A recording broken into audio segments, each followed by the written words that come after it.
We're back.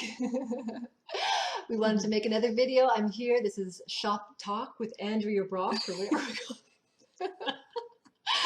Andrea is visiting from the United States, and I'm taking full advantage of her while she's here. Yes, with my permission. She likes it. We want to make another video. And actually, it's not that funny. No, this isn't funny. All.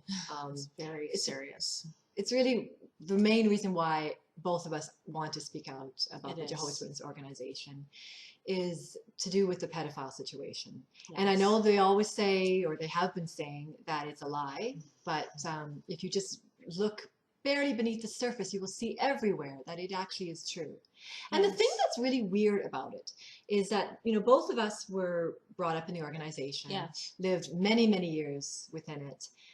Me 30 years and about the same. Yes. And we always heard about pedophile situations. You know, we saw them in our own congregations. It's not something we talked about a lot, mind you, but I'm just saying that we saw them. And yet, and it's funny because now that I speak to other people in different parts of Canada, different parts of the United States, different parts of the world. They all have an experience.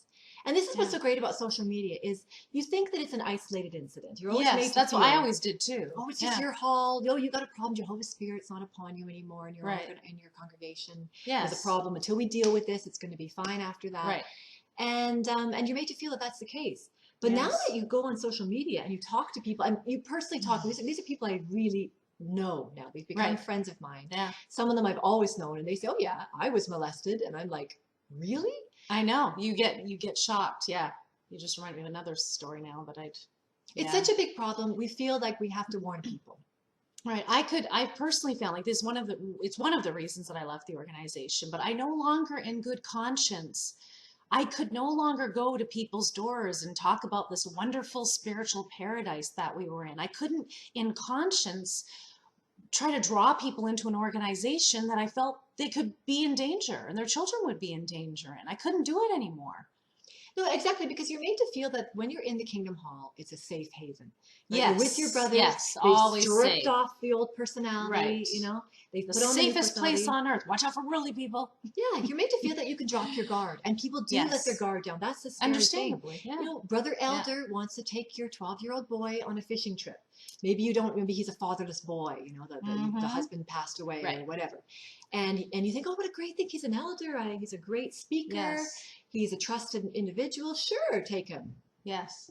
And this is where the danger lies, because you assume because he's a brother that somehow he's better than the world. Right. And you just drop your guard and let it happen. Right. And then this is what happens is they get molested. I'm not saying it happens all the time to every single I'm not you know, I'm just saying that every hall seems to have one. Yeah. And when you think about it, in Australia, for example, these are documented cases. There was the Australian Royal High Commission that just happened this past summer. And just so you understand what the Royal Commission is, in case you're not aware, it was a group of investigators, judges, lawyers put together that were investigating not Jehovah's Witnesses specifically, but many organizations and religious institutions to see how they handle, what their methods and procedures were, because they want to ensure the safety of children. So Jehovah's Witnesses were not the target of this investigation. There was many there. They just happened to end up spending a little more time as they started to uncover some serious flaws in the whole process. In fact, the judge said they were the worst. They were the worst organization out of, and that includes the Catholics, the Anglicans, and the Boy Scouts, I think it was. There was a raft of organizations, about 30, and they said out of all of those organizations, they had the worst policies for protecting children. So, and the other thing is that I want to bring out about Australia is that from the documented cases that they know of, there's 1,006 pedophiles. And from the 2014 yearbook, the Jehovah's Witness yearbook, it says that there's 788 congregations. So that means that there's, on average, more than one pedophile per congregation. Yeah, that's you know, I mean, that's a problem. And if you don't think that's a problem, well, just think about it for a second. Yeah, you know? and that's only one country, you know, and that's not, I mean, I'm Canadian, but yes, living in the United States now, so I know many cases. You know, Susan is here in Canada. We don't know how many are in Canada yet. We're hoping that there'll be a Royal Commission in Canada. Yes, because it's a problem, because we want children to be protected. Yes, and it's not just children of Jehovah's Witnesses. This is even the neighbors of the Jehovah's Witness who's the pedophile. You know, everyone just thinks it's the witness children. What about the other children? Don't other children matter to you? Apparently not. No Because children do. Because when you don't go to the authorities about it, then these pedophiles, even if as a best case scenario, let's say that he's disfellowshipped from the congregation after two different children have been raped because they have a two witness rape. So he's now ousted from the congregation and he's now back in the world like everyone else. But nobody knows. I mean, they have knowledge that this guy likes it's to not on molest record. children. Or Megan's law in the States is what like the predator list that he could still be a foster parent. Yeah. He could still be a soccer coach. In fact, a friend that is in the therapy community, she said that there's a very high number of Jehovah's Witnesses that are foster parents. And I let her know I was going to be passing some information along to show the potential danger these children are in. Mm-hmm. Yes. So I know that you know personally of cases. Oh, yes. And I want to share something interesting actually that happened while I was at Bethel. One of our friends was in the service, working in the service department, and he was sharing one evening a story of how, first of all, it kind of leads on a little tangent here, side story, that people think that when people are brothers are appointed as elders, that when the recommendations go into the society, they get this visual in their mind of all the governing bodies sitting around this table, and they say prayers over these applications and the doves descend. That is not what happens. Pretty much, it's a desk job, it's a rubber stamp. If all the documentation is there in a row, if the congregation's recommending, the circuit overseer's approving, whatever that whole process is, by the time it hits the desk at Bethel, it's pretty much a done deal. Well, this particular brother, and again, I don't remember, maybe he didn't share like specific details, but for some reason, whatever the case may be, he got this funny feeling looking at this one application of someone that was being, the recommended appointment.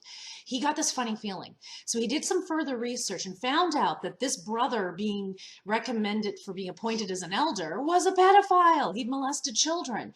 And at the time when he was telling the story, being in a different mindset at that point, we were all, oh, well, how wonderful. Jehovah's Spirit led you to see that there was something wrong with this person. And you got this feeling, which is really the Holy Spirit telling you to look into it further.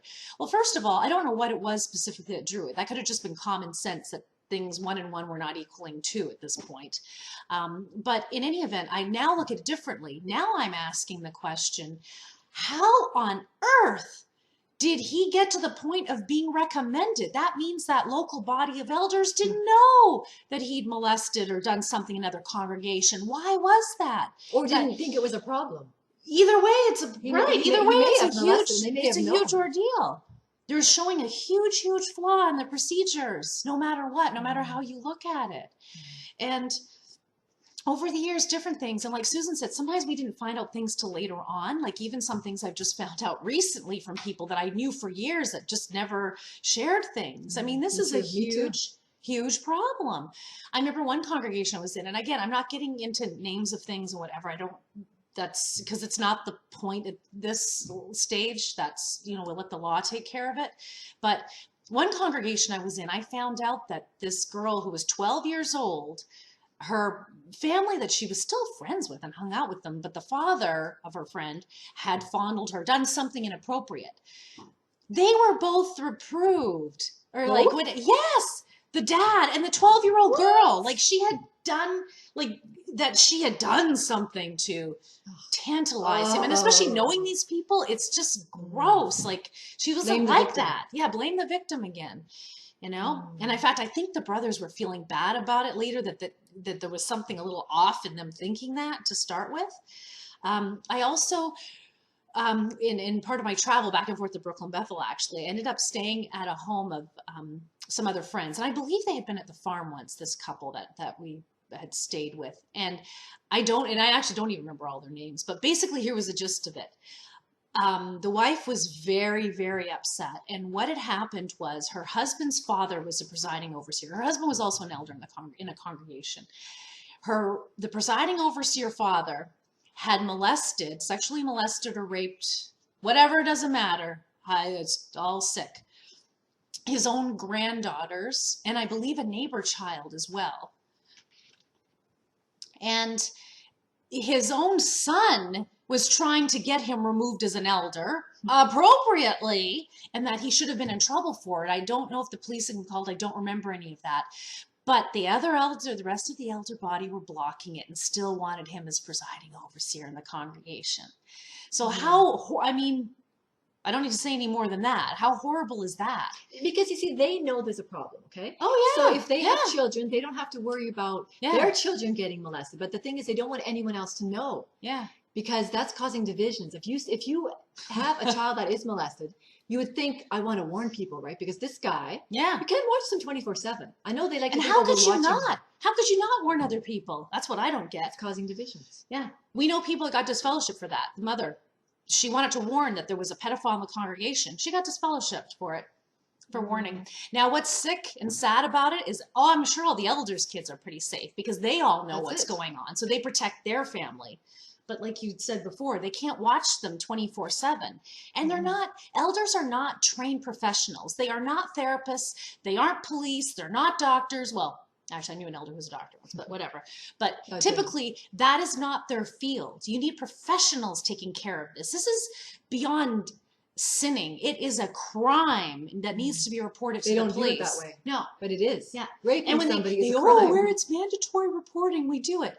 Forget about the law. I thought Jehovah's Witnesses were supposed to be above that. Everything they do would be to what was the right thing to do and not use the law as their gauge, but go to the higher law of God's law. Do you really think Jehovah is very happy with them now, with all these things that have happened and that they've allowed people to get away with? There's no excuses because when the Catholic Church was having their comeuppance, not that long ago, so a dozen, whatever years ago, I remember speaking to my aunt about it. And I remember being kind of smug about it, like, look at them, look at all your problems and just adding more problems to the thing that the church has done. Yeah. And she had every excuse in the book. No, it's not true. They're handling it now. And I just thought, no, garbage. It's not that there's a problem that bothers me, okay? Right. It's the fact that they cover it up. That's where there's a problem. Yeah. Let's cancel that. The fact that they cover it up, that bothers me. Not taking any responsibility for it, not handling it and not helping the children. Because at the end of the day, when you cover it up, you're allowing this person to molest more children. Yes, and you don't know how many and what it does to people. I mean, I deal with people who've been victims of sexual abuse, and I mean, even just growing up and being the religion, even some that had been molested not by witnesses but by somebody else, and you can't even imagine, if you've never gone through it, watching the torment these people go through, suicidal thoughts, and regrettably, some have completed suicide. By the way, it's no longer committed suicide; it is completed suicide as a new terminology. And it's so sad because it's unnecessary. And the organization, they're blood guilty because they've contributed to this by their lack of action and their dangerous policies. And the two-witness rule is the biggest joke ever. It was never intended to be in this kind of scenario. And let's wait till we get a second victim, or maybe if they molest that person, could he just molest you one more time? Because then that's 2 occurrences. Are you kidding me? How many people are you trying to destroy their lives? It's horrible. It's disgusting and despicable. And even recently, I reconnected with a friend and someone I hadn't seen in years. And she shared with me, living in a different location, there was somebody that had come that was helping. I think he was in Exchange Room and Board, was doing work at their home. I'm not sure, but he was living with them anyway. And he started studying. He was the model new witness coming in. He was always helping, always at the meeting, commenting, anything anybody needed. He was first in line helping. A little while down the road, she finds out he has molested both her son and her nephew. And fortunately, being the great mom that she is, she went right to the police. She had the proof because there was things on the laptop that proved things and proved he was a pedophile. So he, was being handled by the law. She had a restraining order against him as well. Well, she got no support at all from the congregation. They basically harbored him there. He was still going to all the meetings and, part of it. It ended up that an elder that she just adored, that was like a father to her, he was giving a talk. So she's like, okay, I'll go to the Kingdom Hall. And her daughter, who's not a witness, wanted to accompany her for moral support. So they go to the meeting, they're listening to the talk, and then the daughter had got this funny feeling, and just in the bathroom is in the basement too, so she decided to go use the restroom.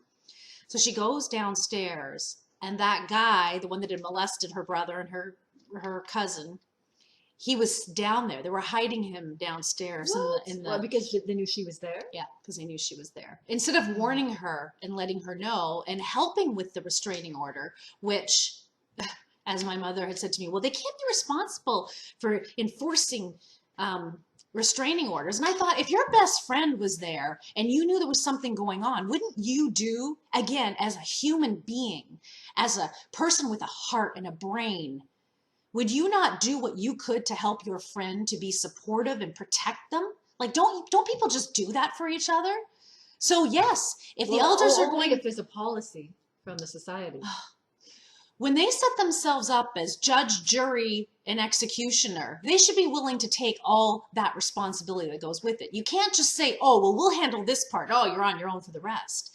They block people from gaining the information, from the parents having the pieces of information that they need to be able to properly protect their children. They don't give you what you need to know. They hide it. It's awful. So it ended up, her daughter was screaming downstairs. It caused a big scene in the hall. And finally she goes and she said to the elder, because he came back there and they're all getting mad at her. And she said, she goes, you can keep him. I'm out of here. And she took off. And she found out later, probably some things she shouldn't have been told, that the society had given the directive to those elders to keep their distance from her. So how are the victims and their families being helped? Again, these are not one isolated incidents here and there. These are over and over and over again, these things are happening. So our concern, again, all organizations have issues. That's not the question mark. Jehovah's Witnesses policies that are in existence at this moment of this recording are dangerous. They've made slight modifications to it. And it shouldn't be up to the government or to agencies, for people that claim to be at an elevated place of spirituality and of love. You shouldn't need the police and the government to dictate what you as a human being should be doing to protect your flock. And Jehovah's Spirit is supposedly directing them. Yeah. This sort of shows, maybe he's not. You know, I mean, there's a whole thing about blaming the victim. And I know, for example, what happened in my congregation. Yeah. Well, actually, there were several. I knew a girl who was molested. I knew another one. I just found out. Yeah, I found out someone else too. She had been molested. Yeah. But the girl that I knew was molested, what bothered me so much about this story was that when she came out and said this had happened, she got blamed. We all agreed. We all called her, she was called a liar from the platform by a circuit overseer. It made the news, actually. Somehow the news got a hold of it. Good. But she was humiliated, and we all thought she was lying, and I was part of it. I mean, I wasn't going around yickety-yakketing, but in my mind, I thought, she's just doing this because she's being rebellious. She's at that rebellious age, you know, she's getting back at her father. Yeah. But, you know, who says this really? I mean, I realize there are people that do accuse their father of things. But that's a pretty gross thing to do. And then she ended up being killed, not by her father, but in a different incident. But I'd like to add that her behaviors and the rebelliousness they were talking about are very common and typical of people that have been abused as children and how they act. It's all like out of a psychology textbook. So what's sad, which really bothers me, because I just found this out, is that had she been taken seriously, had there been a proper investigation.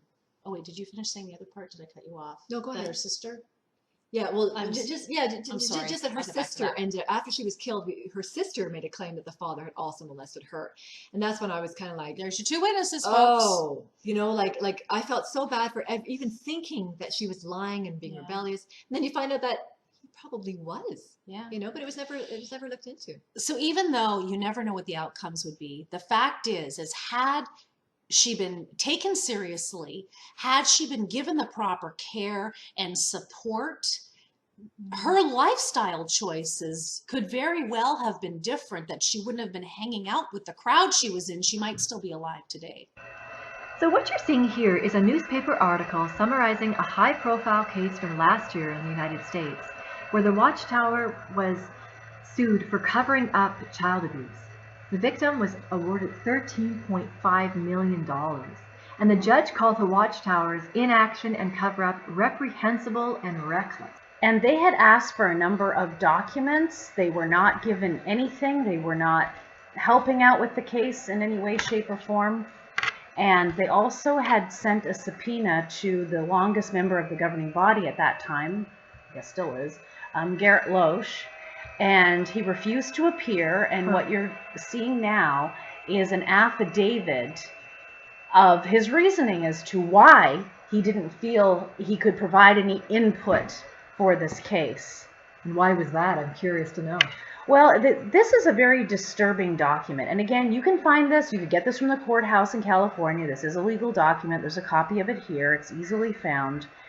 What would be disturbing more so to those who are witnesses would be, for example, points 8 and 9 here on the second page, where he says, I am not, never have been an officer, director, managing agent, member, or employee of the Watchtower. Again, that's all legally accurate. I do not direct and have never directed the day-to-day operations of Watchtower. I do not answer to Watchtower. I do not have and never have had any authority as an individual to make or determine corporate policy for Watchtower, any department of Watchtower. Wow, really? Yeah. Maybe legally he hasn't, but is he not one of the governing body? I thought that they were the ones that would determine what the scriptures meant, and then policies would be implemented based off of this channeling they got from Jehovah. It's all lies or half-truths. I like half-truths in here. Again, this is all being done with legal speak. And then point number 9, Watchtower does not have and never had any authority over me. Really? I'd love to say that to them. I'd love to go up to them and show them this, and how quickly would I be disfellowshipped? Yeah, that's true, actually. You know? Yeah. It's very disrespectful to say such a thing. And like, you know, if he's not directing it, then who is? Right.